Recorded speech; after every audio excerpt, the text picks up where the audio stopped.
sishiki, wanitumia ujumbe sijibu. Sijui ni kwa nini, I wish ningekuwa na majibu. I don't want to disappoint you, so I would rather avoid you.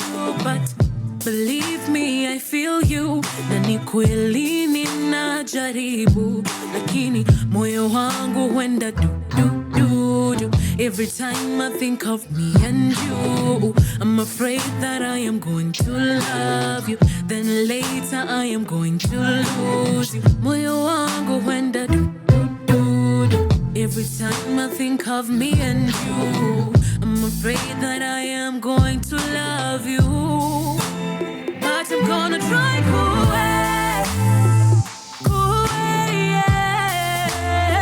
and give a chance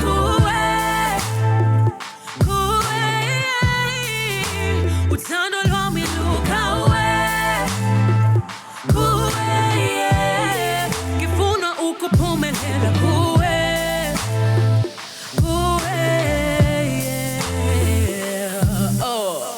My brain goes 100 miles an hour.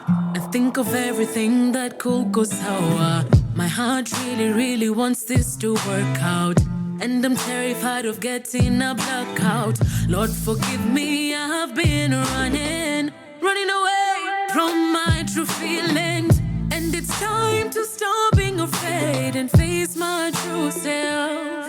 Lakini moyo wangu huenda du du du.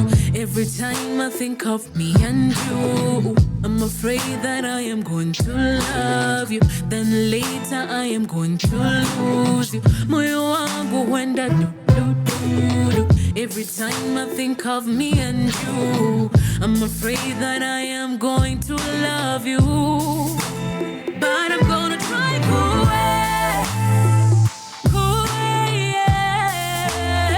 and give a chance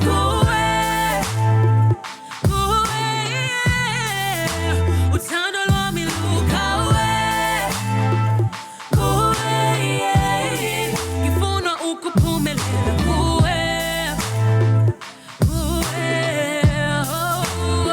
I'm gonna try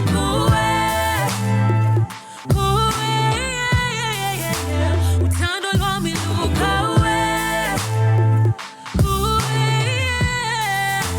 utando lwa miluka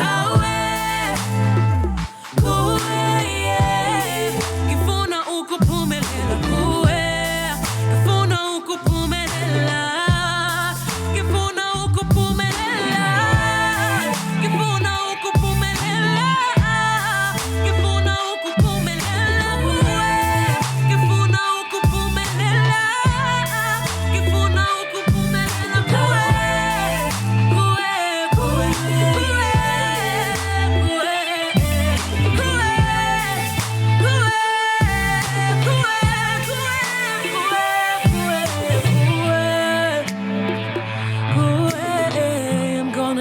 I'm gonna try for you. 'Cause I'm gonna try for you. I'm gonna give my love to you. Kifuna ukupumelela kuwe. Power Radio.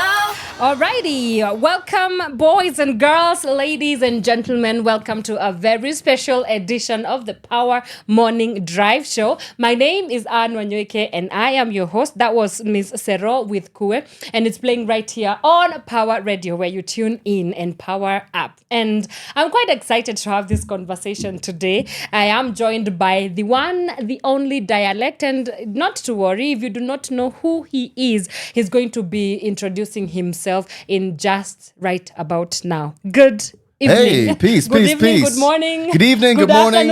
Afternoon. Good. Depending on what time they These are the good times. Hey! to give a classic hip hop sample. Let's Peace. go. I'm Dyalekt. Yes. I live in New York, in Brooklyn, New York. I grew up in St. Croix in the Virgin Islands, Right. and I'm a hip hopper. I'm an MC and hip hop educator. Yeah. And I'm here to party. And you're here to party. Yeah, well, karibu sana. In Kenya, we say karibu sana, Yes. which means welcome. Welcome. Asante. Yeah. Awesome. Awesome.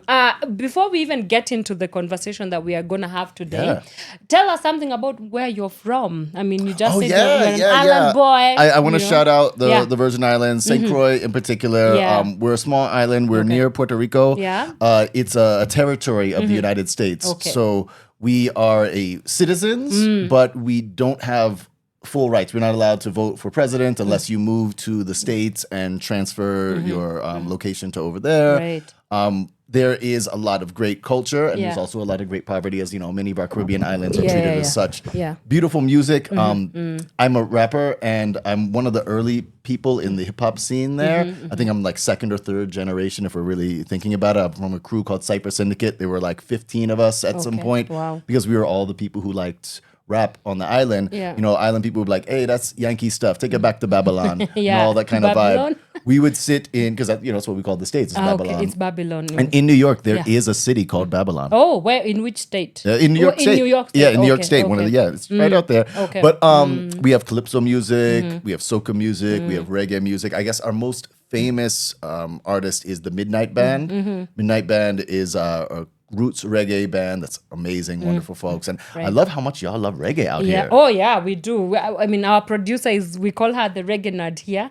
Yeah. It's a thing. It's a thing. We die hard for reggae. That's what we I'm die talking hard about. for reggae. Okay, so something just caught my attention. You did mention that you are from the Bronx, New York. Brooklyn. Brooklyn. It's okay. Oh, Brooklyn. Yeah. You're thinking of the New Bronx York- because that's the And, birthplace of hip hop. Yes, that's why I'm thinking about it right now, right there. And you being a hip hop artist, I wonder, like, what does it look like being able to breathe and live and love from New York, where it's the birthplace of hip hop music, as you've said.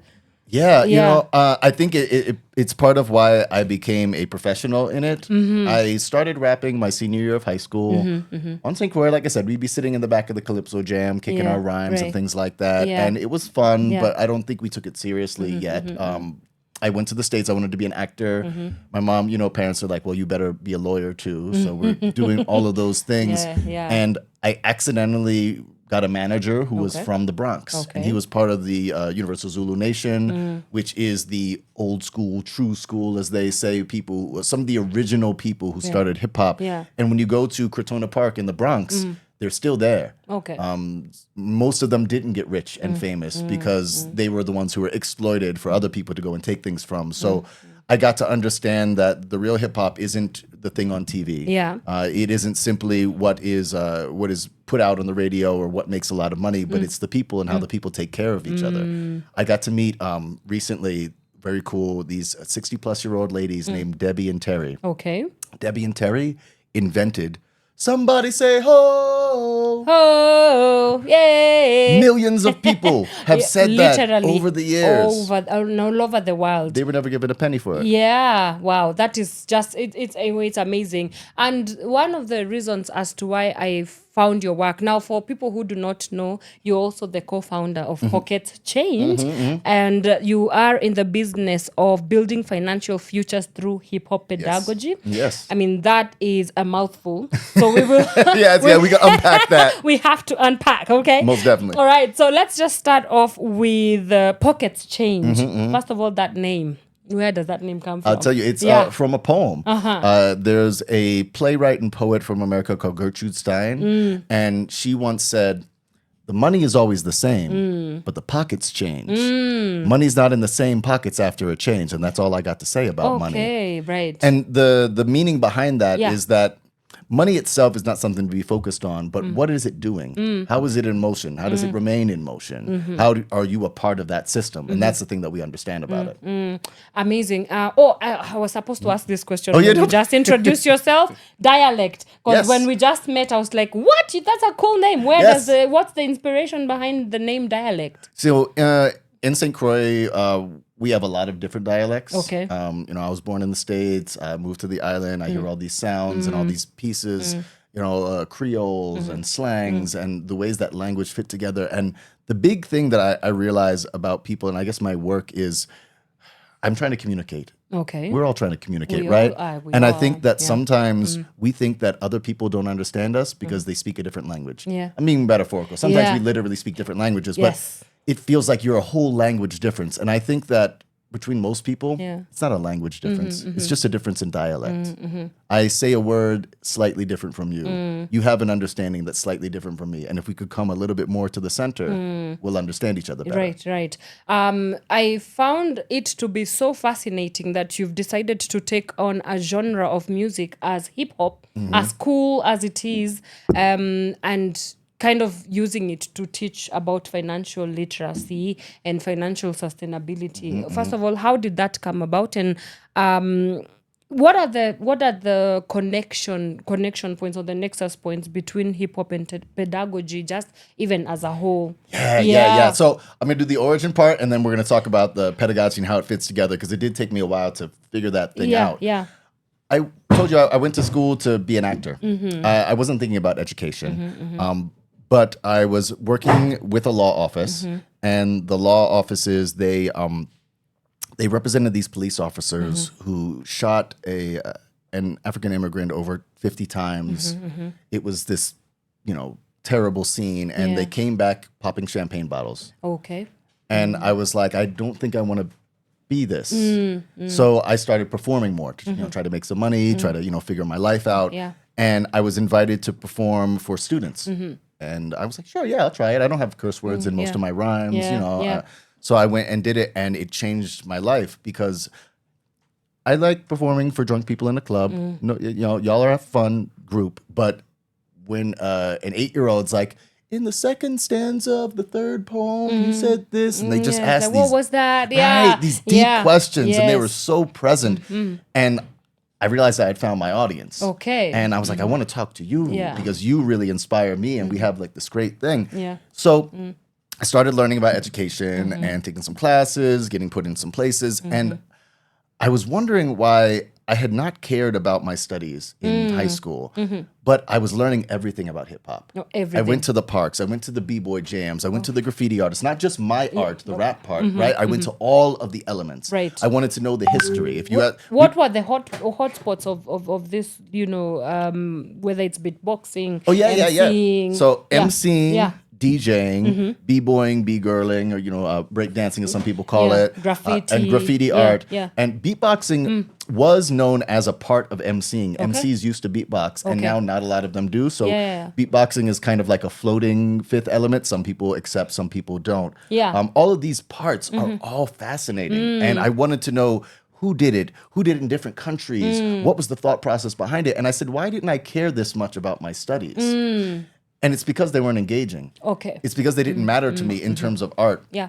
I started researching this guy, Howard Gardner. He has this theory of multiple intelligences, this idea that we learn in different ways. He has Right. 8 different ones. Yeah. And the I'm linguistic. Yes, and yes. That guy. Oh, this kind of thing, Yeah, right? Yeah. And there's dispute around like how valid all of it is, but I think the concept is strong. And I started mapping the different hip hop elements to these learning styles. Right. Like clearly the rap part is linguistic. Yeah. You have your inter and intrapersonal. Yeah, And you have- I found that these bad kids in school, because they would say these kids are bad if they're not doing well, right? Yeah.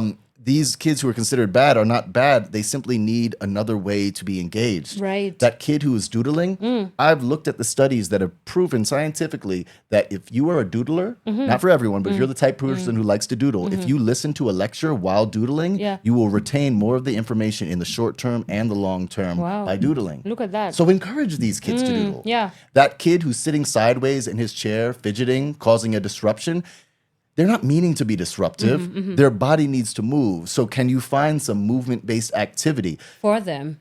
I worked with the National Math Foundation Yeah. in America, and they talk about how movement and the hemispheres of the brain is how you learn math. Oh. They have a way to teach counting by 10s and 12s Okay. using dance. Oh. So these are... Maybe that's what I needed, because Yeah. I am bad at math. Okay, can I just say I am bad at math? And I'm sorry, So bad. and that's probably not your fault. Yeah, There- maybe the education system here in Kenya is terrible. Well, everywhere. Math is taught so rigidly. Yeah. It's weird because math is everywhere. Yeah. One thing, about dancers, dancers know math.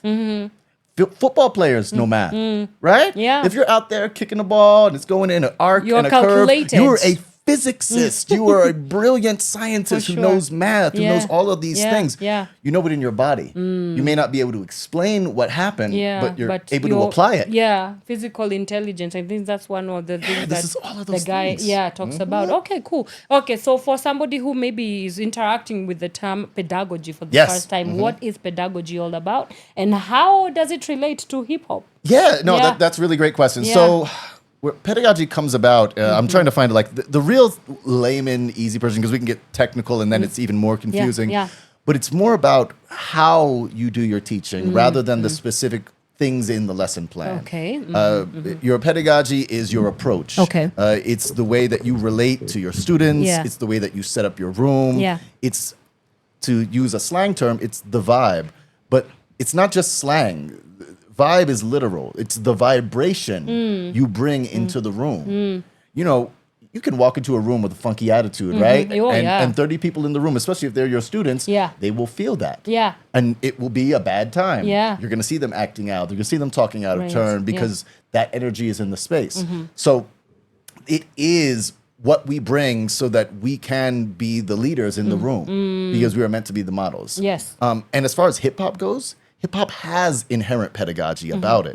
That's what's really beautiful about these arts together. Yeah. The reason why it's all of the different art forms Okay. is because they reflect one each other. Right. And they translate the different things. Yeah. I don't understand the dancers as well. Yeah. And they don't understand the MCs as well. So sometimes we have to translate our ideas to each other using our art forms. I kind of think the reason why hip hop happened in the Bronx is there was a community that didn't have access to services for community care, to help each other out, yeah. and for learning. Yeah. And they were able to teach each other using the skills they had. Yeah. And that's what I would bring into the classroom is this understanding. These learning styles, I think, are a big part of my pedagogy. Just to let you know, there are a lot of people who do hip hop education. I am an early-ish person, but still like 10 years past the first people who are doing it. Okay. So there are people who do it a lot of different ways. There are people who are, it's more of a music appreciation thing. There are people who focus on specific aspects. And my thing is about the learning styles and about our inherent sense of rhythm. Right. Rhythm is so vitally important to people, Yeah. but we stifle its importance or we downplay its importance. But our rhythms, one of the things we teach in finance, our rhythms are our habits. Getting up in the morning, brushing your teeth, going to work, getting all of those things. Yeah. These are rhythms that we have. We're often unaware of them, Yeah. but one thing that's great about hip hop is Yeah. you can do a little beatbox, you can do a little dance, you can find your rhythm. Even as a visual artist, there is a visual rhythm to creating a painting. Right. All of those things are ways that we understand not only ourselves, but our community. For a teacher, and I've done teacher trainings where I teach teachers that they are MCs. When you walk into the room, you create a rhythm that they will follow. You speak, I mean, even in your work, you are speaking in a slower manner when you're on the radio Yeah. than you do when you're talking When to I'm someone. off camera and microphone. Yeah. So Okay. that's the way that you use your rhythm to set the rhythm of the room so that people can follow you. People connect to your rhythm, Right. and that's why they like you. I If love there's that. someone who doesn't like this show to a great degree, I mean, they're just First wrong. of all, we They're know just where wrong. you live. We will find you. We know where you live. But they'll say, I don't vibe with her, right? I just don't vibe. No, yeah, and they it's mean fine, that yeah. the rhythm doesn't work for them. Right. And yeah, that's they're wrong. okay. You're wrong. You're wrong. wrong. You're wrong. I mean, we've even found someone from New York. What do you want? What do Come you want on. from me? Yeah. Okay, so I was thinking about this while preparing for this conversation, and I thought about money in the light of hip hop, and I was Yeah. like, money is actually hip hop. You know, there's a flow to it, just like hip hop. There's a flow to it. There are patterns, just like there is a pattern and a rhythm to it. So, what is this something that you have seen, kind of where money and hip hop relates to, and how does that jump now out into the classroom and the conversations that you're having with the communities that you serve at Pockets Change? Man, that's fantastic. There is a rhythm to money, Yeah. and money has its own creative expressions. When I met my wife, Pamela Capella. Shout outs. Yeah, Give her a co-founder shout out. of Yeah. Pockets Change. Yeah. And I met her, and she said she wasn't an artist. I don't believe anyone isn't an artist. We're all artists. And I told her that she was a finance artist, Okay. and she didn't understand for We a are while. all just closeted artists for Yes. those of us. In some kind of way. Yeah, in some kind of way. And I asked her about, how she saw things Yeah. and the way that she saw investments and Yeah. the way that she saw money, and Yeah. she saw patterns Yeah. that we didn't see. I always say that the way that you know the art that you do is when you look at a blank piece of paper, do you see the drawing? I do see the drawing. Then you Then know how I'm to an draw. artist. Yeah. Yay, I'm an artist. I don't see My the drawing. African mom Oh, should no, please not tell me. know this. Let me tell you. It's like whenever we talk about art in Africa, they hear you've chosen to be poor. So Yeah, that's the same this thing is- that they say in the Caribbean, the same thing they say in America. Okay. And again, that's one of the reasons why I'm the educator I am, because this is obfuscation made to Yeah. limit people's abilities. Yeah. If we, to be a little controversial, I didn't like school because I felt like it was teaching us to either become cubicle workers who were doing what we were told, or if we were too disruptive to be in the other cubicle, the jail cell. Yeah. Yeah. And I think that a great degree of it is the lack of creativity. Right. And the freedom and honest communication that Right. comes with that creativity. Yeah, And yeah. I think globally there have been efforts to stifle it because the more creative you are, the more questions you ask. The more questions you ask, and the powers that be cannot stand that. Absolutely not. I'm just thinking about 1973. Yeah. DJ Kool Herc Yeah. comes in, and he supposed he is the founder of hip hop. That's what Google said. Yes. He's respected and understood. I mean, Yeah. there's always people disputing this, that, the other person. There are other great founders, or Disco King Marios and people like that. Yeah. And but he was Largely. the great thing about it, and it was him, but it was us. What he did was a piece of so many other things. The scratching on the record comes from Grand Wizard Theodore, who Right. just accidentally scratched a record Yeah. and was like, "Oh, that sounds cool," Yeah, and then so I that was guess- added, and all these other things were built on and added to it. Right. But the story is. yeah. In 1973, back in the day, there were people who were fighting a lot, and they were having problems, and these leaders of the gangs at the time, who is what the Zulu Nation became Yeah. or came from, Yeah. were considered these gangs. Yep. They were saying, well, let's solve these disputes by having healthy competitions. It started off as a dance battle, what is now known as b-boying. There was Yeah. a move called the up rock, Yes. and they would have an up rock challenge. Yeah. And you and me, we don't like each other, Yeah. so we're gonna do a little up rock, Let's and whoever meet. wins, Yeah. all right, we We settle settle it. this. Yeah, we settle this. Yeah. And that was the beginning, like I say, about the self-care. I mean, conflict resolution Right. is a huge part. And there are many amazing hip-hop educators who focus on conflict resolution because finding this in the art. I mean, you've seen rap battles. Oh, yeah, People I say have seen rap mean, battles. rude things. Yes. But have you ever seen anyone punch anyone? No, not really. I mean, Exactly. yeah. And well, it's if you just- do, it's not that it's never happened, but if you do, you lose. if you do, you lose. Yeah, and I mean, there's like a staple of our contemporary society, MTV. They have this show. What is this show by Nick Cannon? Oh, Wild and Out, Yes, Wild and Out. I am obsessed with that show. I just go there to laugh at the roasting that happens. But yeah, just even going back to my question, so DJ Kool Herc comes in, he founds hip hop or whatever, and then not whatever. Yeah, no, I know what you That mean. sounds. That sounds. Oh, I don't want the hip hop family to come. Please. Well, you're saying that it's a big Respect. story, Yes, right? it is. It is. Yeah, and then now, then we see kind of the many transitions that have happened. So, how do you make sense of whatever transitions that are happening? How different is hip hop, or rather, what I'm trying to ask, how different is hip hop from when it started? I mean, not that you were there, but I know you. That is your world. You can kind of take us through some of the transitions that you've seen in the hip hop scene. Yeah, when I was first starting in the game, there was a rapper named Mos Def who was very Mos popular. Def, yes, I have heard of Mos And Def. he had this thing on his first solo album where he Yeah. said people treat hip hop like it's something on a mountain. Right. I'm gonna mess it up. I'm paraphrasing a bit, but hip hop is us. And when you say what's happening to hip hop, Yeah. you're saying what's happening to us. Yeah. And it has changed and grown over the years. And there's been difficulties with the nomenclature. Okay. Because folks with money. Yeah, Who folks are with not money. necessarily a part of the culture, and some who are. White people with Oftentimes money. what I'm just people- gonna yeah, say, yeah. white people with money. You guys are the problem. Come for me. You fight me. Right. No, and a lot of the thing is people, and when you say that there is an important distinction because there are a number of white people with money who would appreciate and say that it's look at the fun For part the of culture. it, but they wouldn't. Well, no, I'm saying there are white people for the culture. That's true. For but the culture, these yeah. white folks who would come from outside, Yeah. oftentimes they didn't see the inherent community. They only saw the talented business. part, the Yes, business part yes, of it. yes, yes. And so I think a lot of the aspects of hip hop were commodified by Western culture. It was a thing where I was talking about how we did it together, right? I'm in the room with the b-boy. Yeah. Old school rap groups. Yeah. There was the rapper. Yeah. There was the dancer. There was the beatboxer. And the dancer didn't do anything on the album, but they were a part of the rap group. Right. And the record labels would say, why are you paying this guy?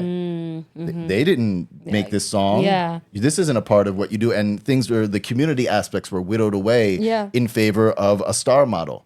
And it's enticing. People Right. like to be treated nicely, right? Yeah, Oh yeah, yeah, I'm a yeah, star. You yeah. treat me like a star. Yeah, So yeah. I don't fault the artists, especially because many of them come from desperate situations Right. where they're like, yes, I will do this thing because this is what I need to do to be able to live my life. We don't have a lot of options sometimes. Yeah. But what was incentivized was being more focused on self and breaking apart these elements. If you are a graffiti artist, no, you should be a graphic designer. Right. And you should do billboards and not come just spray paint at the show that Yeah. we're doing at the park. Right. You know what I mean? I know what you mean. Yeah, right. Okay, so you've mentioned something that this is definitely a lifelong conversation I've been having. My God, with at least mostly with artists that I have conversations with, the commercialization, or I would call it the commodification of hip hop, Yeah, and even the culture that is around hip hop. There's also something that in social circles we talk a lot, which is how hip hop has really facilitated the objectification of women. And this is a very deep conversation for me, because obviously I'm a woman, if you did not know that. Yes, but this kind of over sexualization Yep, and over glorification of objectification of women that hip hop gets a bad rep Yep. with. So sitting where you are, being a teacher and stuff like that, where do we go with this conversation? Yeah. I mean, I don't know, will we ever kind of separate hip hop from that that kind of malpractice? I would hope that we can. Yeah. I want to take accountability in my not stopping it from happening. I've made efforts, Right. but we talk about the To teach historical against things. To teach the against this idea, yeah, to objectification of teach women? against objectification, and also to empower and uplift the women who are in hip hop, because Kool Herc is known as one of the founders, but there are so many women Yeah. who are early promoters, MCs, yeah, DJs who yeah. are forgotten. If you like Master P's, make them say, I don't know. That's Master a classic rap song. Yeah. And that chorus came from a young lady named Pebbly Pugh. Okay. Who you don't know, and most I don't people know. don't know because Yeah. she was never famous, but she was She was brilliant like MC the in the mothers. 1970s. Yeah, Wow. before. And Before the Lauryn, Exactly, but yes. the Lauryn Hills, those are the people that I know. love Yeah, Lauren. Love Ugh, Lauryn. Love Lauren. Yeah. When I first moved to New York, Yeah. I made this is showing my age. I made a mixtape. I had a fine. CD that I would walk around with that I called Dope Sisters. And this is like I'm pretty proud of this. So I'm gonna say this thing Yeah, because this is my contribution, or at least when I was young. Yeah. Because people would say, women can't rap, and the only women who can rap are Little Kim and Foxy Brown because they rap about sex. And hey, again, rap about what you want. Whatever, You know, yeah, yeah. I'm not going to judge you Yeah, on that. yeah. But do they need to be the only ones who are given are- love? So I went and saw the underground scene, the independent artists. Right. And I had a mixtape of about 20 songs Yeah. from different women Yeah. around the country and some Yeah. around the world who were good rappers, who rapped about various subjects, who told stories, who were educators themselves. Yes. And so I always found it a necessary thing for us to try to close that loop, getting, as we talk about how hip hop is connected to blackness, getting the sisters and brothers on the Yes. same track so Yeah. that we can be unified and hold each other down. Yeah. So that that is a term that was used in the Black community that really was ported over into hip hop of like calling folks sister and brother. You even hear, even outside of the Black community now, people be like, hey sis, hey bro. Yeah. And all of that has those roots. And I think those things don't need to be an abstract metaphor. Those are the connections, the bonds that we hold. Yeah. You know, in hip hop, they say your word is your bond, right? These bonds that hold us together. So it's always been important for me as a man to make sure that our sisters are uplifted, to collaborate with them, to put them in positions where they're able to do their Power work. to you. Power to you. I mean, yes, thank you. Yeah, power to you, power to you. us, Yeah. power to all of us, all power to the people, right? Yeah. You know, Yeah. when a Black American thing that's really stressful that hip hoppers have often fought against is our language and our rhetoric has been asked to be toned down so much. In the 1960s, it was all power to the people, Yes. Black power. Yes. And then after that, it was Black is beautiful. Right. And then after that, it was Black Lives Matter. Yeah. And all of these are true statements, but you see how much weaker and less aggressive each one is? Yeah. Right? Right. And to remind ourselves, Yeah. hip hop is a place where we don't let go of the power that we give to the people. Right. I love that. African music was stolen. The blues was stolen. Rock and roll was Jazz. stolen. Jazz was Name stolen. it, yeah. Hip hop was not. Do you know why? Because you cannot steal what is shared. I think was one of the geniuses of hip hop is they said we're taking this community care art form, this way that we express ourselves, and we're Yes. putting it out into the entire world. Yeah. You can't take it from us because it is all of ours. It is all of ours. That sense of communal, ownership to hip hop music. 100%, Yeah, yeah. and even in Kenya, I love. One of my favorite things to do is to keep kind of recalibrating and making seeing the parallels between. You did mention this that your name.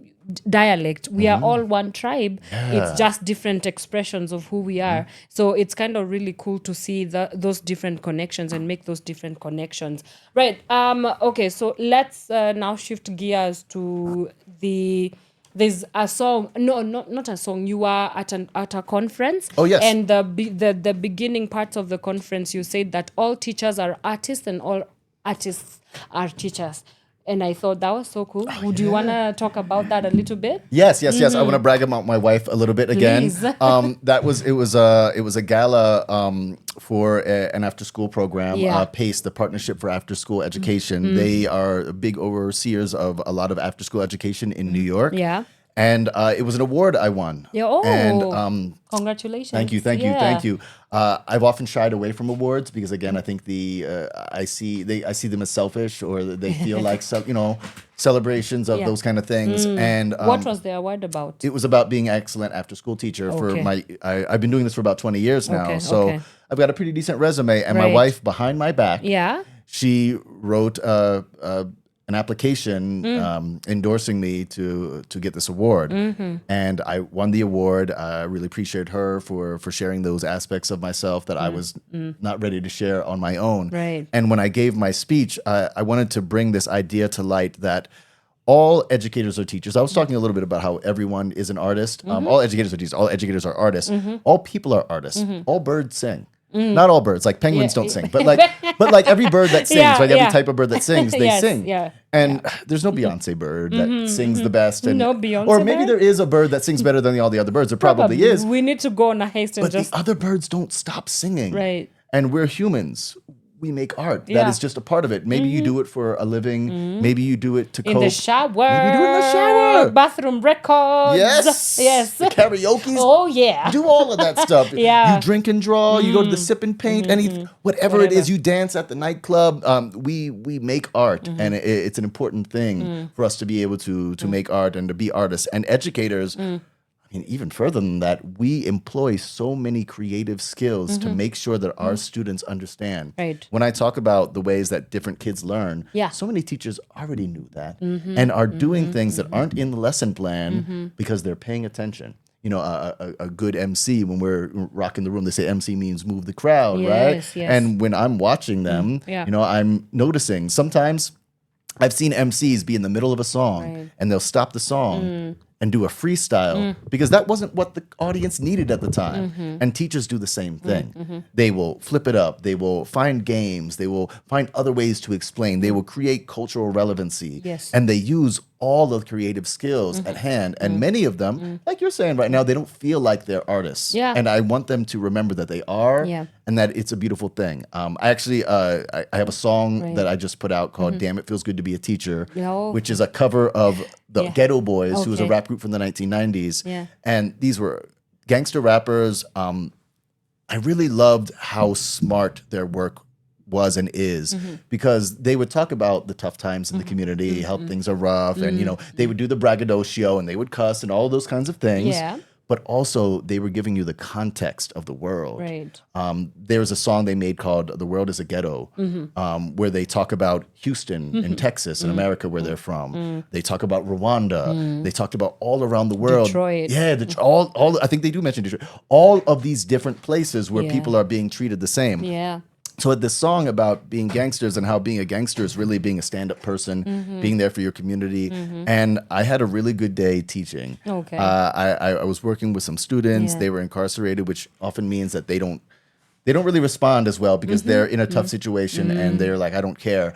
And I saw them care. Yeah. We got this beautiful moments. Wow. They were bringing a lot to themselves and forgiving themselves for mistakes they've made Yeah. and getting into places they wanted to be. Yeah. And I came home to my wife and I was like, hey, you know that song, Damn It Feels Good to Be a Gangster? Yeah. Well, sometimes Damn It Feels Good to Be a Teacher. And she Oh, said, can you wow. write that song? Yeah. And you did. And I wrote the song Yeah. and Oh. I kept the last verse because the last verse is a song about the president.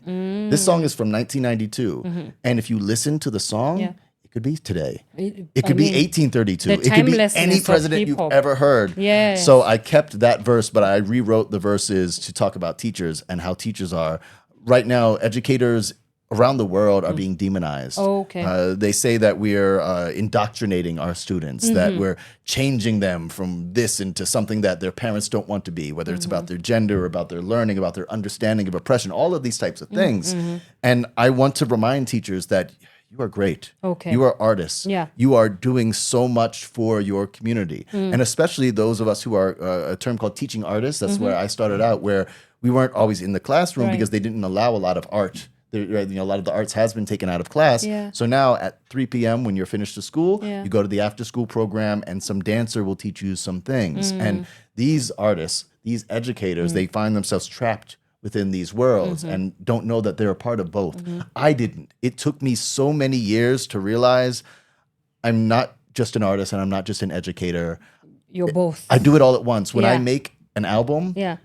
I always have a curriculum or a lesson plan that I build on it. Right. It doesn't make sense to me if I don't. Yeah. When I'm teaching, if I don't do anything creative, I'm not going to be me in the room and I'm not Until- going to give them what they need. Yeah. So I've made that a part of what I do. And there are so many of us who have that in us. And I want us to be able to share our philosophies in a way where we feel safe and supported. We want to support teachers. We Yeah. actually also, Yeah. anybody listening, and for you and your people too, Yeah. we're building a teacher toolkit. For teachers around the world. It's right now, a Google Drive PDF thing. You Okay. send us some links Yeah. where we're trying to help with the care, that means mental health and physical health, with the finances, that means money management, and also being able to make more money. Okay. And also the advocacy, All right. the care about Yeah. teachers. Yeah. And I'm asking anybody, please share with me the strategies you've been using in your classrooms, in Okay. your communities, so that we can take care of each other in this hip hop fashion. All right, that's so cool. Right, let's. I think a good place to get into a break right now. If you're just joining us, we've been talking to Mr. Dyalekt all the way from New York, and we are deep into the meats and the bones of discussing hip hop. Where is it right now, and also some of the amazing work that he's doing. Using hip hop to build financial futures that are sustainable even for the communities that they serve. When we come back, I want us to talk about P. Diddy. Okay. And, yeah. Okay, yeah. Let's go there. Okay, let's go there. Yeah, and in this moment, a lot of talk about what the Diddy case is. I just want to know, what does Diddy right now in this context with everything that has been happening? Does it complicate the world of hip hop? Where do we go from this moment? Okay, it's going to get spicy when we get back. It's going to get spicy. So you do want to stick around. This is Power Radio. We will see you in a bit. Do not move a muscle. From sunrise to sunset, all day and night. Power Radio. They call me Chris to the Cantata. That's why they call me. Huni nani G, huni kantai hajali G, huni mtu mkali G, tuliza moto kufani G. That's why they call me. Huni nani G, huni kantai hajali G, huni mtu mkali G, tuliza moto kufani G. Yo, they say it's hard to compose a rhyme. I say you out of your mind or you full of lies. Then again, you could be the slow kind. I don't see how lyrics don't hypnotize. Why lie? The season has transformed. You got reason to be bored, so now you want more? I'ma serve you flavor that you can't afford. The bill about to get placed on your tempo. So don't even try to resist. Look at yourself bumping to the beat. Get up and get down with a G-twist. Forget the hater cause the fool's not on the list. Dig this, we came and we took over. Got the keys to the ride and we're not sober. We made an oath that we ain't gonna ride for you. So now it's hip-hop, ride us to the border. Huni nani G, huni kantai hajali G, huni mtu mkali G, tuliza moto kufani G. That's why they call me. Huni nani G, huni kantai hajali G, huni mtu mkali G, tuliza moto kufani G. They're taking over my head, dog, they on a hustle. I'm taking over their bread, dog, I'm on a muscle. Try to be cool, but I gotta mumble. Better yet, after that, there's a big tussle. Quit them tears, boy. Dry your eyes, see the G going cheers, boy. Don't be mad, cause I say that you weird, boy. You kinda scared, so I see that fear, boy. Meditating on a cute shorty. Lean body, mean thighs like the chick bought it. I said real tight like they all assorted. If she arrested my ass, then she got a warrant. I'm a legend in the living, and that's that. I grab objects of vices you can't touch. Read all comprehension is too much. Unawares is words that bring the wrath. Let's go. Huni nani G, huni kantai hajali G, huni mtu mkali G, tuliza moto kufani G. Huni nani G, huni kantai hajali G, huni mtu mkali G, tuliza moto kufani G. Glad that you stopped by. Who are you? What's your business? Bye-bye. I hate people that think that I'm on a rise. Yet and still I'm the steel that will not fly. Ask why? I got this even better. On this planet I teach you before the chatter. What I compose gets better by the day's weather.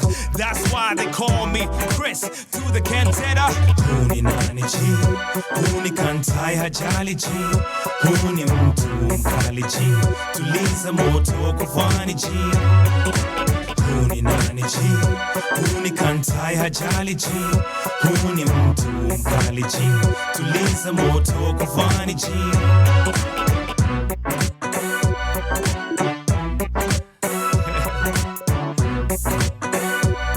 Yo, yo, yo. That's why they call me. They call me Chris through the Cantata.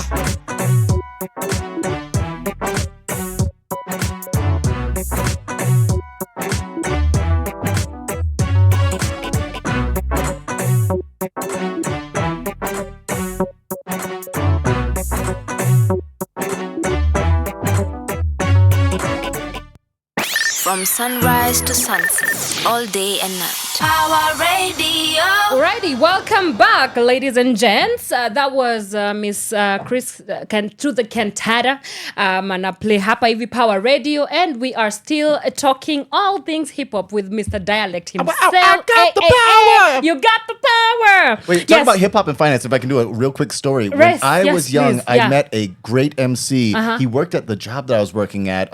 My girlfriend was like, "Hey, there's this guy at the job. He said he's a rapper, and he's the legendary Chill Rob G, who is known as one of the first complicated lyricists in hip hop. Yep. And he tells me about he had this hit song, "I Got the Power," that I was just imitating. Right.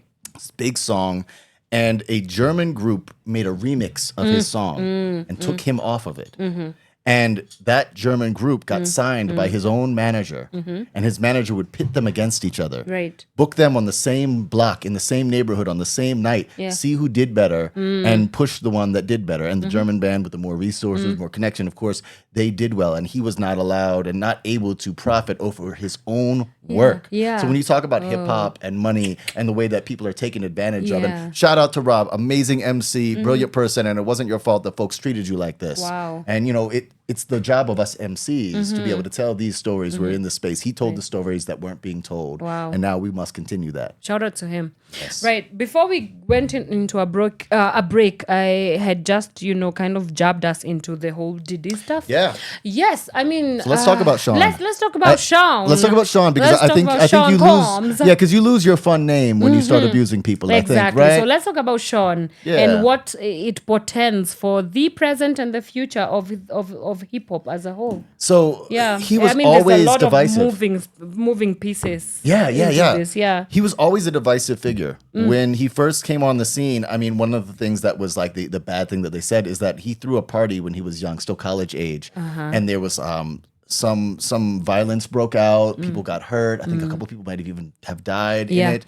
And they were like, how did you threw a party that went that disastrously and you still were able to go and be a big person? And he connected with talented artists like Notorious B.I.G., 112, Mace, all of these folks, and was able to build himself a legacy and a space in rap. Right. When I was talking about how it seemed like people were being incentivized to a certain type of rap, what people said around 1995, 1996, people started talking about what they called shiny suit rap. Okay. And that was indicative of Sean and the work that he did. It wasn't wearing jean jackets and we're in the neighborhood and these types of things. It was more aspirational. Right, We have suited champagne up. glasses. We're suited up. White Exactly. picket fences. Exactly. Mansions and big cars and And a focus on money. And a focus on money above all else. And so he was initially a divisive figure because that ran counter to many aspects of hip hop. Plus, he was becoming so popular, so large, so influential that many people were adapting his style so that they could be successful. Right. And many of us in the indie rap scene, we would already be predisposed to dislike what he did because we thought it was too formulaic. We thought that it was not, it didn't give respect to the things that he sampled and interpolated and took from. We had lots of reasons, the subject matter sometimes. And pertaining to the stuff of today, there were always rumors that this kind of thing was happening.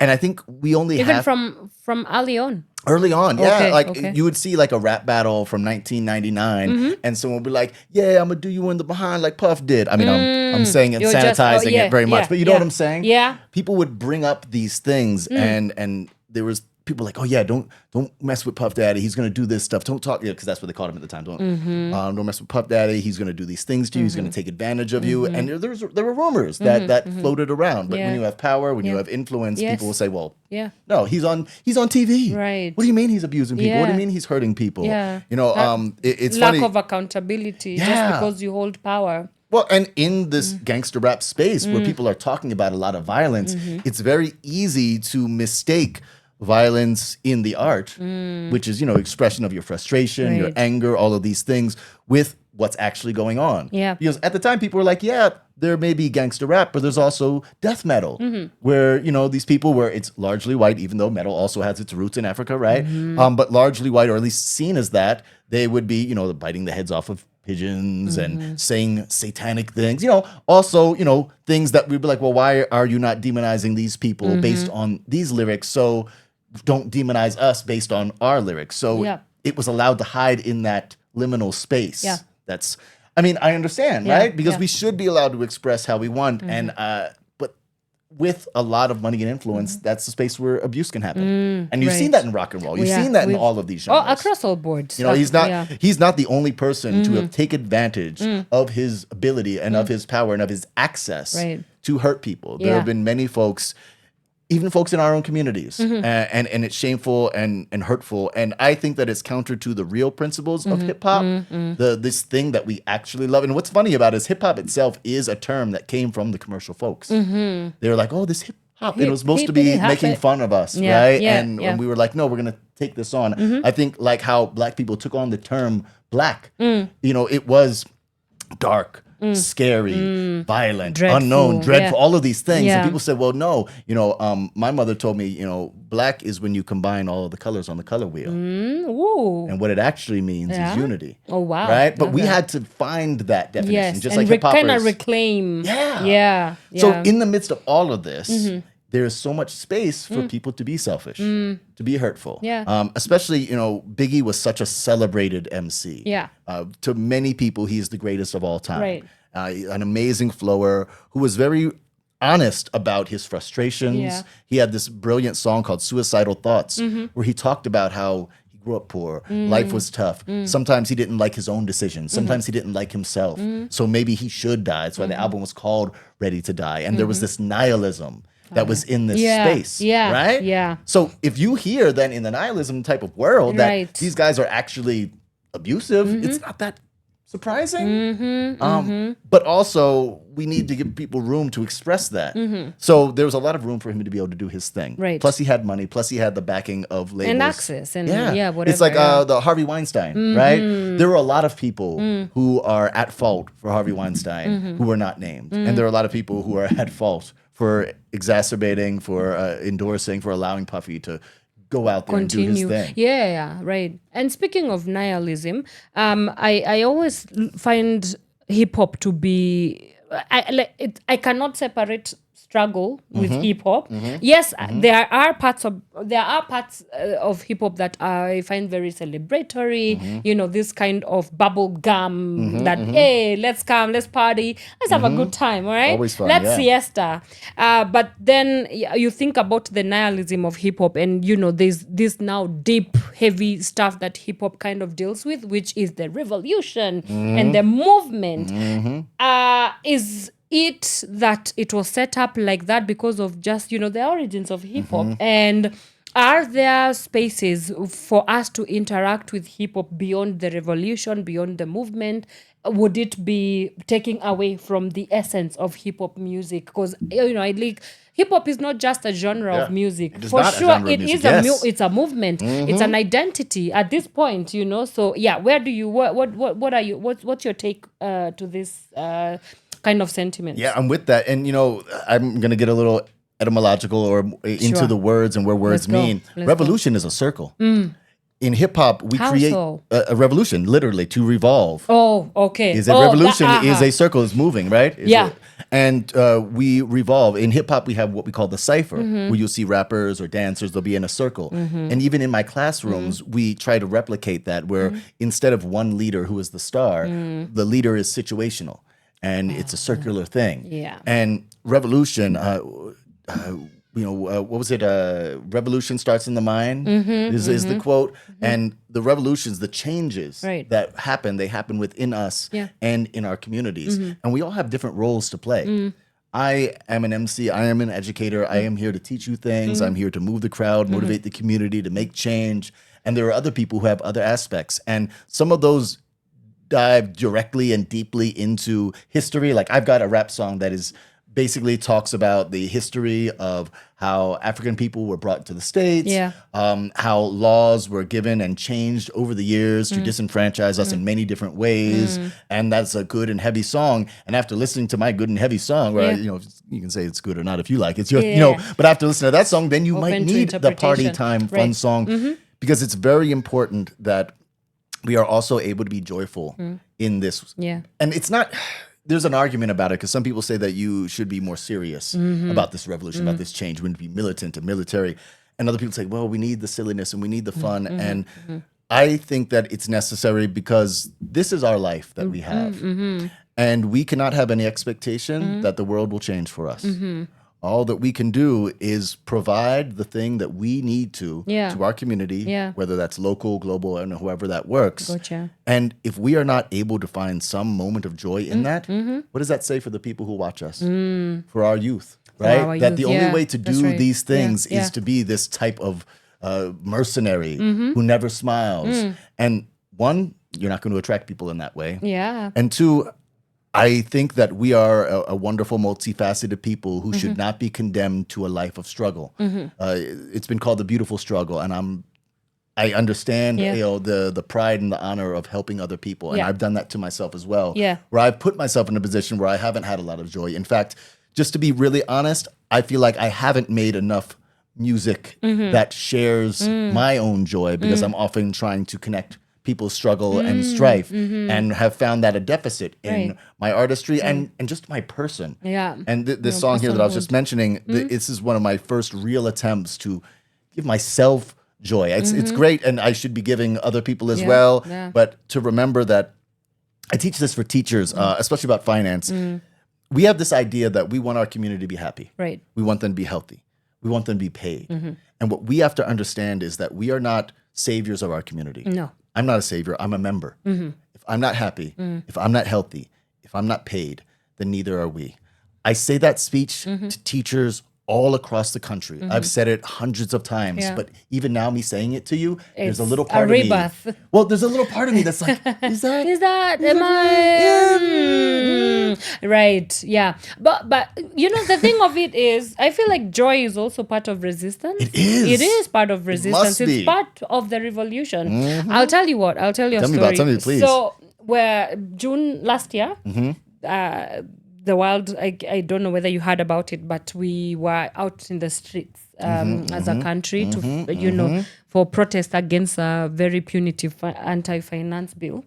And let me tell you why I that moment, that's where I started thinking about how joy is resistance.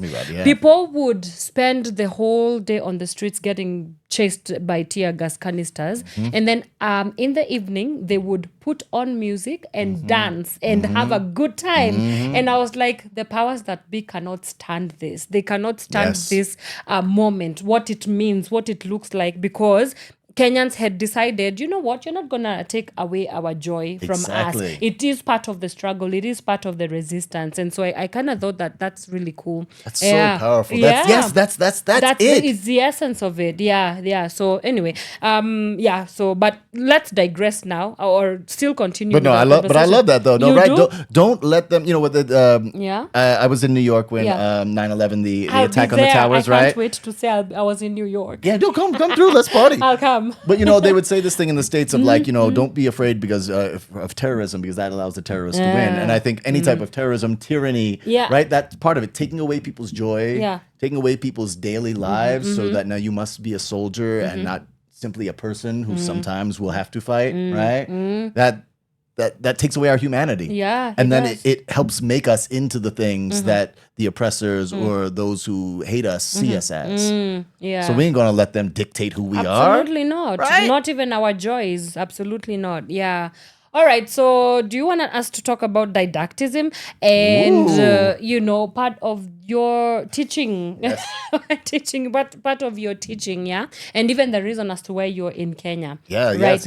let's talk about it. I love the language, I've often been Which called... language? Well, Didactism? Yeah. Because I've often been called didactic because I am really about, there's such specificity to it and trying to make sure that you teach all aspects of it and you give the full breadth. And it's been very important to me, even like I said, to the detriment of some of the fun and joy in some of my creative work, to make sure that things are explained in every sort of fashion so that every type of learner is able to understand inclusion. Well, that's what inclusion is, right? Everybody can rock. Not this DEI. Don't even get me started with this whole DEI. Well, it's so wild how good ideas, as soon as they're put into a commodified way, it just becomes a ramshackle all of a sudden. But yes, back to didactism. Yeah. I mean, it's wild how it happens in many different aspects of art because people are subject matter experts, right? They know the thing, they know their lives, they know their people, and they're telling stories in a way that will actually make sense to people. You can show people spreadsheets all day. Oh, yeah. Give them the math. Give them all the things. Look, I see just... Already now, you're like, all these things, already right? exhausted. It's tiring. It is because it doesn't connect with you on a human level. No. I want to do this for the rest of my life. Exactly. Yeah. And this is where we find it. Right. And, we're doing it verbally because we're both MCs in this space. Well, I've now graduated into an MC. Let me tell you. Ain't nobody gonna tell me about nothing in these streets, okay? No, can't nobody tell you nothing. Ain't nobody can tell me nothing. But I'm kidding. No, I'm saying. But the dancers are the same way. The writers are the same way, where they find this point of connection, this point of tangency that allows them to explain their selves, where they're from, their philosophies, and what they hold to be true, the things that are important to them. When we talk about the lack of women's voices in rap music, when you listen to, and you can, I'll share with you some folks that I know. I'll send you some links, and I'm sure you have great artists from here. When you add the women's voices and the perspective, you see a much more well-rounded picture of who these people are, what this community looks like, and what we need. Because that's often the thing that I don't think we pay enough attention to is art is often expression of what we need. Because art itself is criticism, right? Yes. I hear something and I'm like, I made a song because the song that I want to make isn't out there already. I make a painting because the painting I want to see isn't out there. Right? Toni Morrison. She say I love. Yes. I gobble every opportunity that I get to just Toni kind Morrison. of read her. She says that if you want to see a book, if you want to read a book, you must write it. You must write it, and I think that's what you are alluding to in that sense. Yes, so the fellowship that brought you into Kenya. We should talk about why I'm here. Why are you here? I'm here. Are you here to bomb us? No. Only lyrical bomb squad, Hey, right, metaphors. Yes, I love it. I was actually part of an activist group back in the day where our slogan was "Drop beats, not bombs." Drop beats, not bombs. I like the sound of that. I'm here. But I'll tell you who you should bomb if at all you're going to bomb. Tell me who. There's a president that we do not really like right now. Yeah? Yeah, they might abduct me, but... Anyway, we will talk about this off air. No, we ain't getting nobody abducted, but we dropping the bombs to keep the world calm. We're gonna do what we can and what we do. So what I'm here as a part of, I'm a guest. I feel very happy about it. My wife, I was saying Pamela Capalit, she is a fellow and alum of this thing called the Global Good Fund, and I'm gonna read because they've got like a specific thing. So it's a 12-month leadership program for social entrepreneurs around the world. They accelerate leaders who relentlessly tackle the most pressing social issues to create a more sustainable and just future for all. They're currently on a week-long summit here in Nairobi to be in fellowship with each other. Gotcha. These are entrepreneurs who do good. One of them takes unrecyclable things, finds people who do not have work, and has them break it apart so it can be recycled. Wow. There are people who work in sports, in finance, and helping people through debt, and all these different aspects of business that is not usually given a lot of mentorship, not usually given a lot of time and energy because these are social things. These are not easy ways to make money. But if you can be successful, the impact you have is so great. And I'm very honored that Pam is a fellow and they invited her to come teach a workshop and we jammed together. So she was like, yo, I'm gonna bring my husband. We're gonna do this workshop. He's gonna hip hop it up with the people. Right. We got them to do some freestyle rhyming and things like that. They were actually really good. Good job, Global Good Fun. Awesome. Amazing. Right. So for people who, people might not think this, but you are black. Yeah. So we're gonna get into this. Let's get into it. Okay, let's get into it. Right. So you are black. And again, I cannot separate. I cannot divorce black freedom with hip hop. Yeah, I don't think that you should. I think that they're inextricably linked, personally. Right. Yeah. Talk to us about how your identity as a black dude or your blackness has sort of informed how you show up in hip hop. And then we can also talk about how blackness is either celebrated, is either depicted through hip hop in today's contemporary world. Is it where you want it to be? Let's siesta, man, because I feel like there's a lot of conversation to be had in terms of blackness and its placing in the world as pertains to hip hop. Yeah, no, that's so. So I'll give some specifics. My mother is an American black woman, roots in the Carolinas, Right. and my father is a white Jewish immigrant who came from Russia. Okay. So I'm mixed race, and in America, being half black oftentimes means you're black despite your phenotype. Yeah. And when I was a child, I didn't have too much understanding. My mom made sure that I knew about my black heritage and my blackness. She would make me watch all of the films. She would share every celebrity who was a light-skinned black person, say, these are like you. These are your people. You are a part of this as well. It was this idea of blackness that is such. I was saying about, it's the collection of all these colors, right? To be black is to be mixed. Right. Most black Americans do have some sort of mixes of other ethnicities because of the horrors that we had to face. Right. And the wild thing for me is, I mostly grew up with the black side of my family. Okay. So you grew up black? I grew up not really knowing that people would not think of me as black. Right. My cousins would joke like, "Oh, we got a little milk in the family," but those are all just, teasing. Was that offensive though? No, that's what I'm saying. This Or is like teasing between family. aggression? I wouldn't even call it a microaggression Okay. in that instance. This was just noting my skin tone. Okay. And how it was. When I saw you, I thought you were Mexican. Yeah, I'm people sure often you think get that. this Yeah. a lot. And that's partially because those folks are often ethnically mixed in lots of ways as well. Right? I think a lot of times Latinos think that I'm one of them in different places Right. because, we have similar mixes that go Phenotype, on. yeah. Yeah, the phenotypical stuff, right? But I guess my place where I made the decision or my family made the decision, my father died when I was young. Oh, And sorry about that. no, it's okay. You didn't do it. Yeah. Did you? No, No, I did not. You'd be a whole different show now. I'm like, what? What? Yeah. No, Me too. shout out to my dad. Yeah, okay, right? Yeah. And, And I joke that my dad is a deadbeat dad. because he I died. hope he would have liked that joke. Also, he loved hip hop as well. Yeah. Yes. Well, my dad did too, actually. He was really into rap. It's a funny thing. I don't think about it a lot, but he was very fascinated by this new thing. 'Cause he was an old guy, right, at the time. At that time, yeah. I always wonder if he would have been proud of me ending up doing now, it. I'm sure he would. I'm sure he Thank would. you. Yeah, yeah. But they he decided died to be groundbreaking. That's a very bad dad joke right now. I know, no, it's all good. It's all good. No, we were there. But the thing that happened when my dad died is I found out that his family is racist. And I say his, not mine, because they're not my found family out? anymore. Well, I was so little. I didn't know at the time. My mom would tell me some stories later about how arguments she would have. But when my father died, they did everything they could to separate us. This goes into the finance part as well. We were kicked out of the place that we were living in. They did everything they could to keep inheritance from us.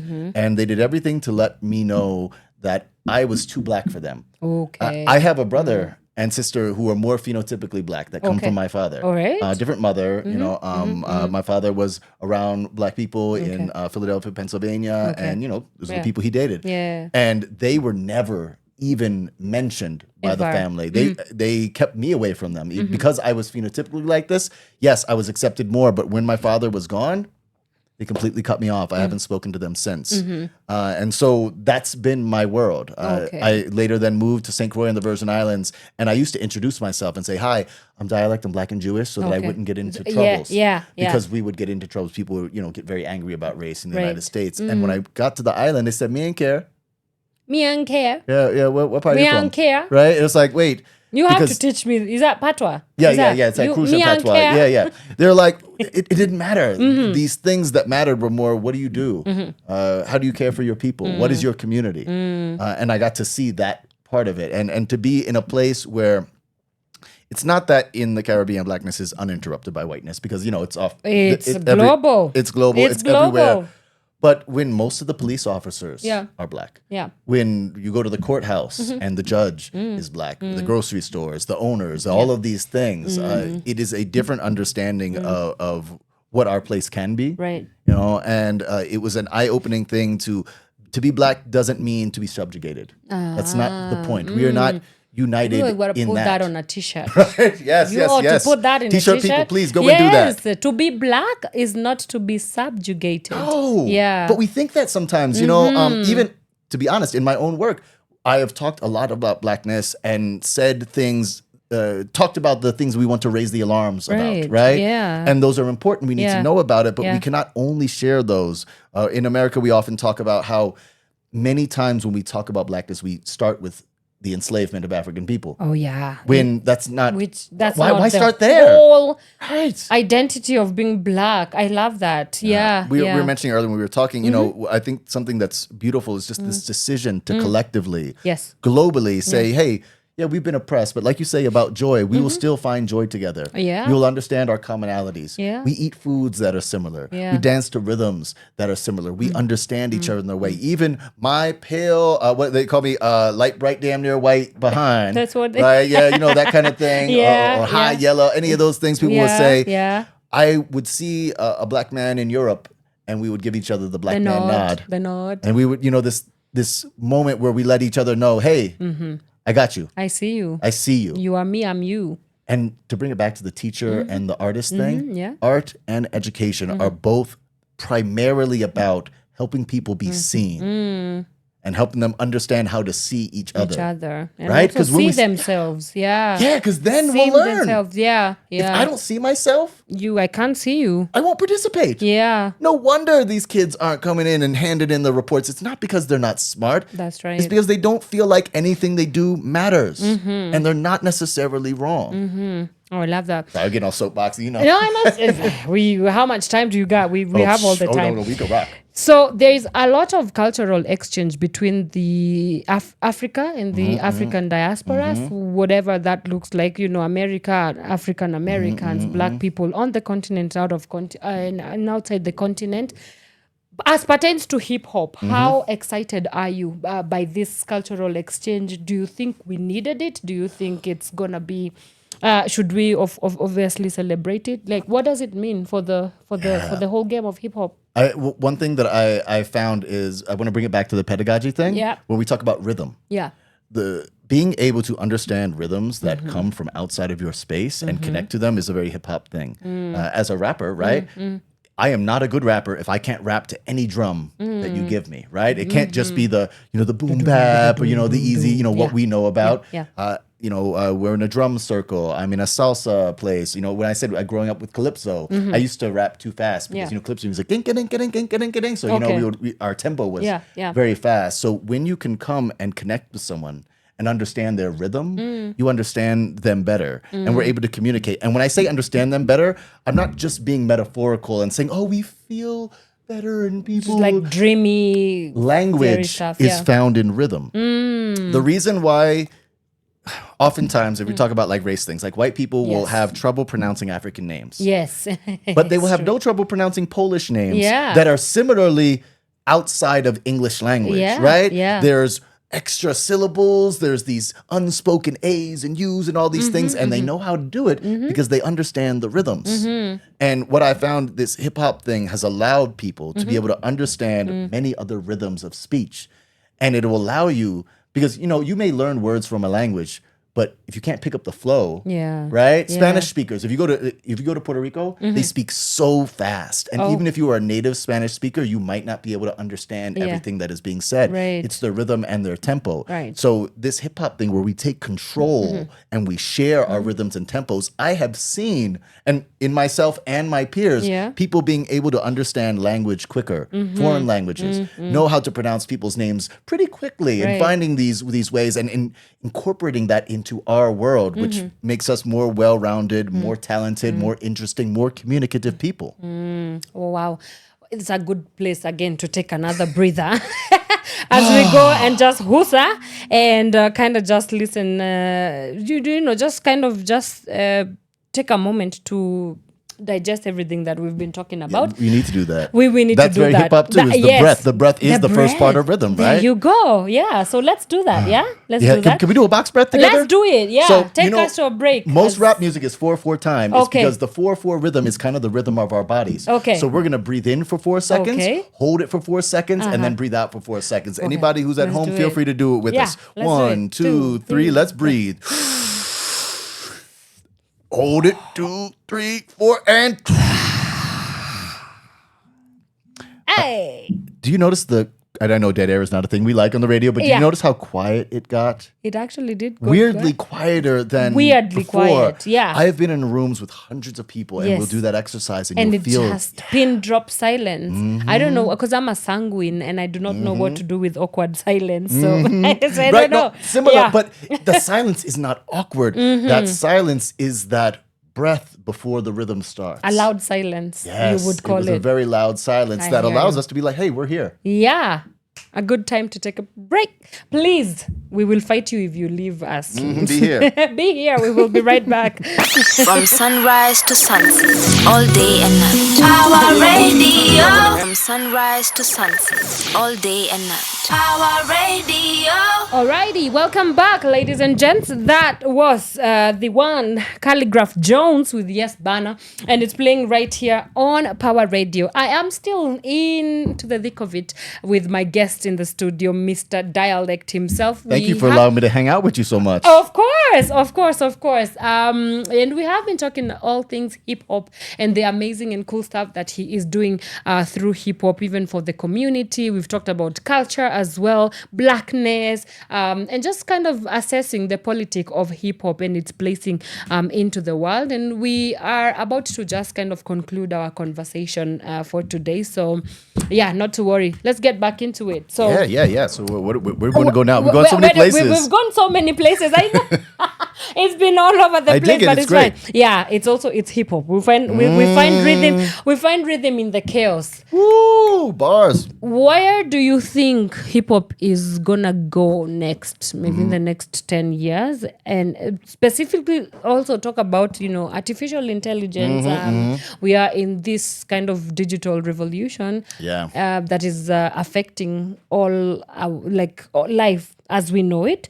So how do you think the future of hip hop is going to look like as pertains to the technology and digital era that we're in? Yeah, when I was first starting to perform myself is when the internet is first starting to become a global thing. I did my first global tour on MySpace.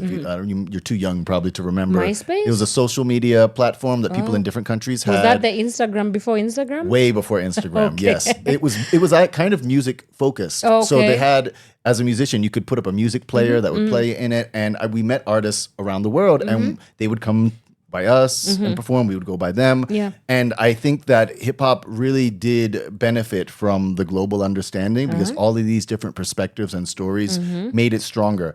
And I'm going to say a controversial, I think, opinion. I say controversial. We stuff, love controversial here. Yeah, okay, That's the whole point of this show. Well, that's why I feel at home with you. Yes, please. So this thing about AI, there is a negative consequence in the short term. Okay. Right now, this is, I already see it. I used to make album covers for lots of people where I do layout. I'm not a brilliant visual artist, but I know how to do layout and organize. So people say, hey, for this flyer, hey, for this album cover, can you make that? People are less likely to ask me to do that these days because they'll have the AI just make something for them. And I understand, people's necessity. They don't have extra money. They're trying to, get by and do their thing. So people who rely on money from those services, they're going to have a hard time with AI.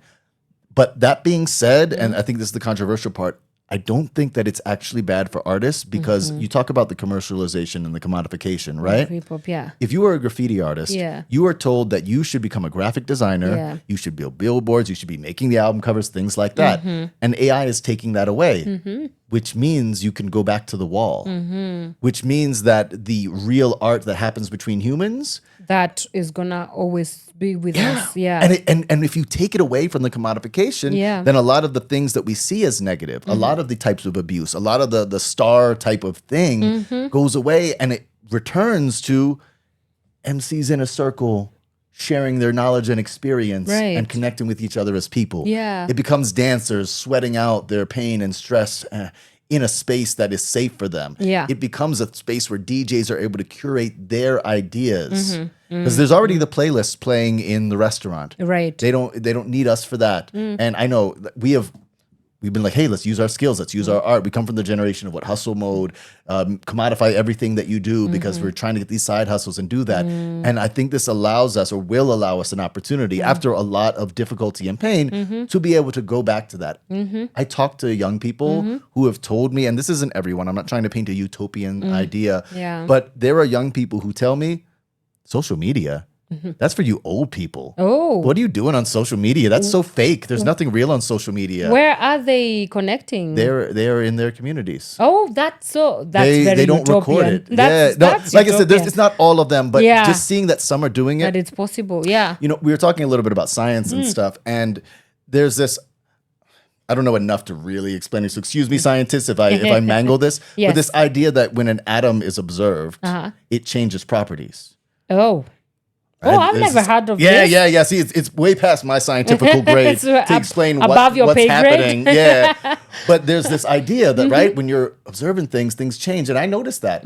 I'll be in a rap cipher with my friends. Yeah, jokes, this, that, the other thing. And someone turns on a camera. All of a sudden, now we're It's just performing like- to it. yeah. Now it is the focal point rather than this circle Right. that we've created. Yeah. So, you know, we're able to go back into this space where we're unobserved.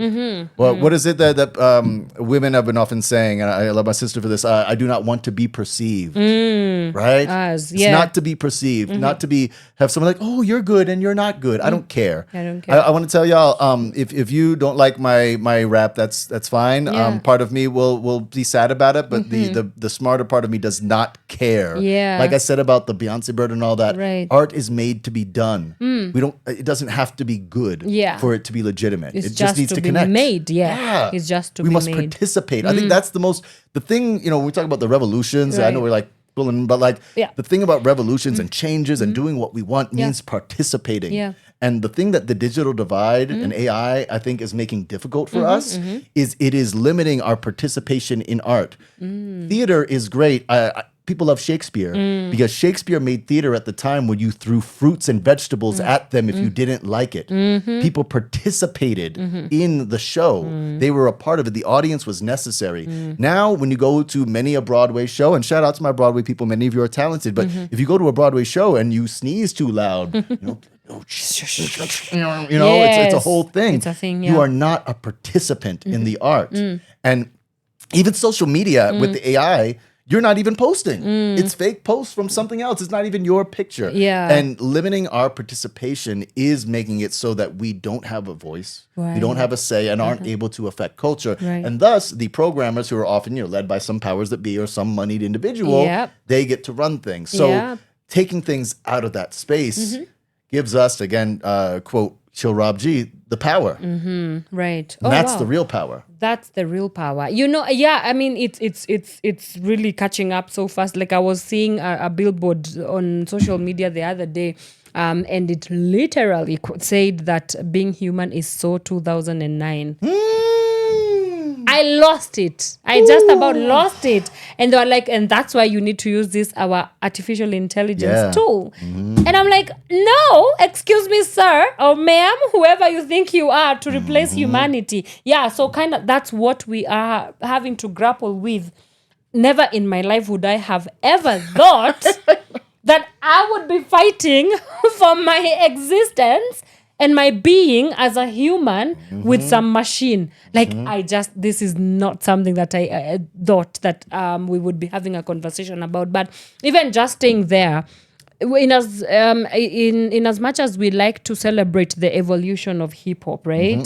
Just as any other genre evolves, I also see that in the same vein, on the flip side of it, there are de-evolutions of it. So how has hip hop de-evolved? Well, the biggest thing I say is the compartmentalization. Okay. When it is not financially efficient to throw an event and have every one of the elements in the room. You have to pay for the B-boys, bring them in, call it, and it becomes so expensive that you're not going to make money off the venture. So And I'll say this for myself. I used to throw some parties and we did events and we did our best. We would have a graffiti artist do a painting. We would invite dancers, but we couldn't afford to always pay them. So it was like, hey, it's an invite, but you're not working. Yeah. And it would be a rap show. Yeah. And I think one of the reasons why rap itself is the one that became the biggest element is because it was easily commodified and it was something that you could afford to do and pay.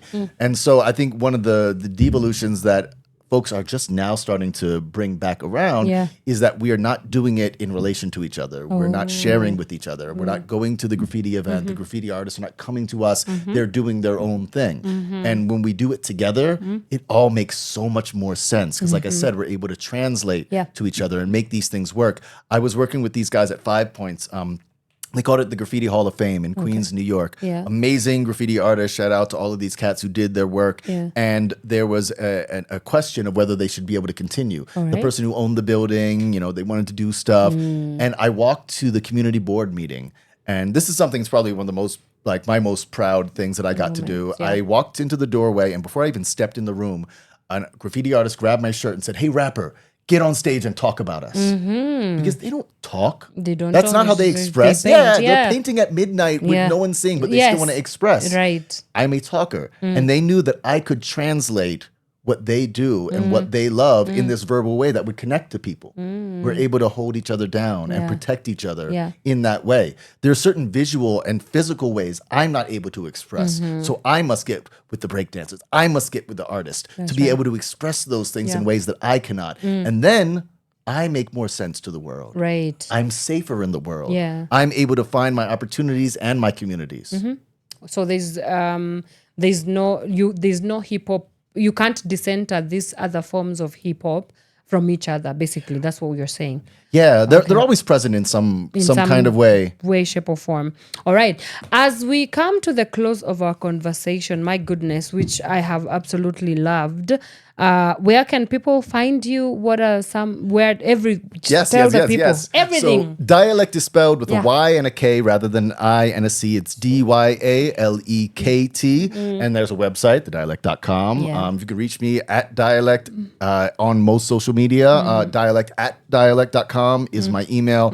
My organization is Pockets Change with the S in there, pocketschange.com, where you can check out the work that we're doing. We have a song contest that we have students make rap songs about their feelings around money. Yes. For your own, those of you who are grown, who want their own economic liberation, my wife and I have a business called Get Shameless. If you go to getshameless.com, where we have workshops where we talk about money, our feelings around money, and how we can unify and overcome. That's helpful. So these are all great places. And if you are dropping a beat, you probably going to see me.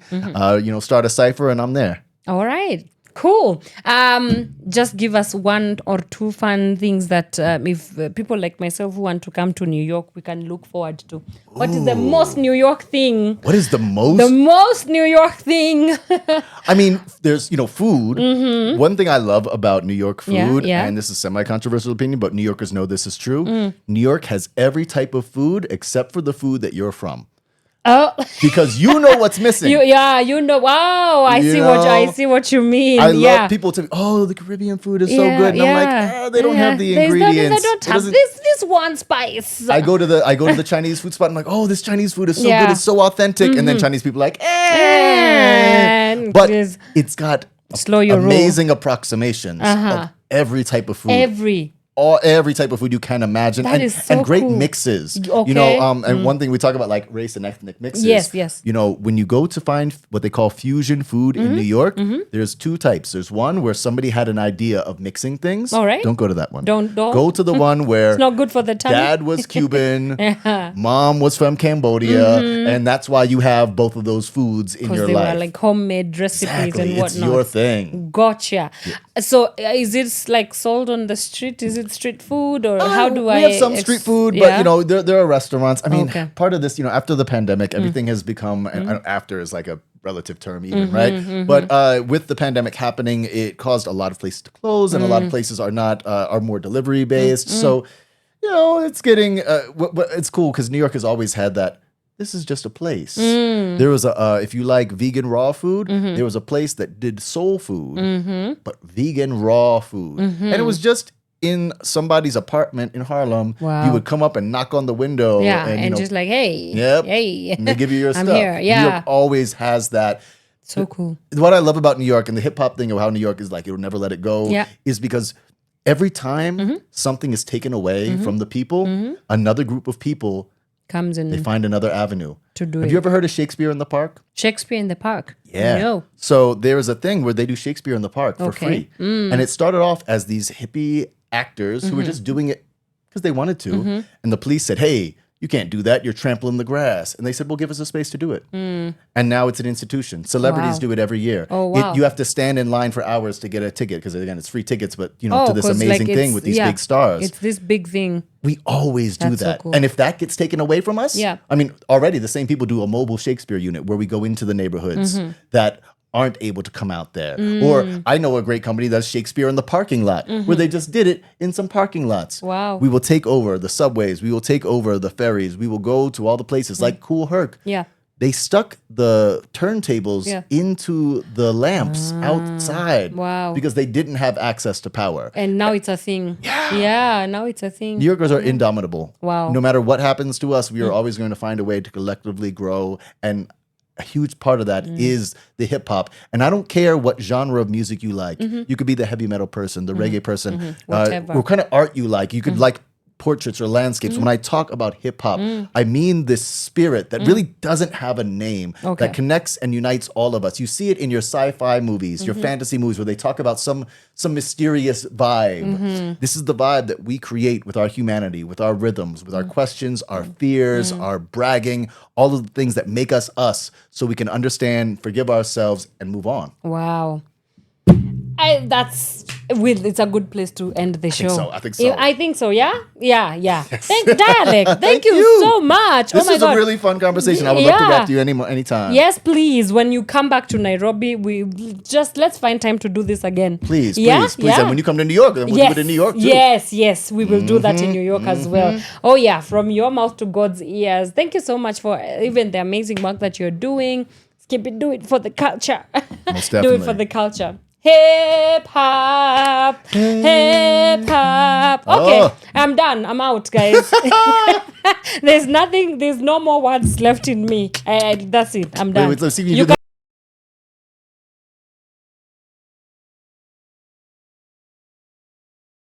hip hop, hip hop, hip hop. Hey, see you in New York or See in y'all then. Nairobi or wherever it is, because I am a global citizen from this moment. I have decided to be a global citizen from That's this right. moment. All right. Bye, guys. We will see you next time. Take care. God bless. From sunrise to sunset, all day and night. Power Radio.